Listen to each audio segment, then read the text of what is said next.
1500 रुपयात मी बिझनेस सुरू केला. हा व्हिडिओ खूप जणांनी पाहिला आणि आतापर्यंत त्या व्हिडिओला 3.5K व्ह्यूज मिळाले. तर सर्वप्रथम खूप खूप धन्यवाद माझा व्हिडिओ बघितल्याबद्दल. आणि नमस्कार, मी चैताली पालकर आणि माझ्या ब्रँडचं नाव आहे सुधा फूड्स. हा माझा स्मॉल बिझनेस आहे आणि मी घरूनच हा बिझनेस चालवते. आणि खूप जणांचे कमेंट्स आल्या होत्या, ताई भाजणीमध्ये तुम्ही कोणती कोणती धान्य वापरतात. तर मी आज तुम्हाला ते सांगणार आहे.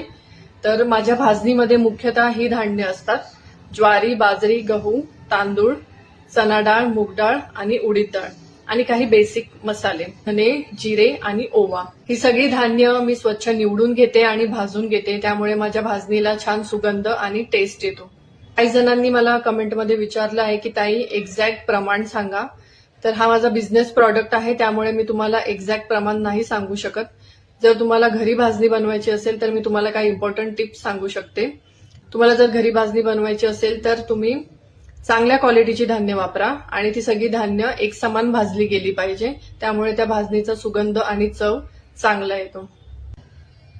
पुढच्या व्हिडिओमध्ये मी तुम्हाला सांगणार आहे की मी फक्त 1500 रुपयात बिझनेस कसा सुरू केला. आणि हा व्हिडिओ जर तुम्हाला आवडला असेल तर लाईक करा आणि माझ्या पेजला फॉलो करा. माझी पूर्ण बिझनेस जर्नी मी तुमच्यासोबत शेअर करणार आहे.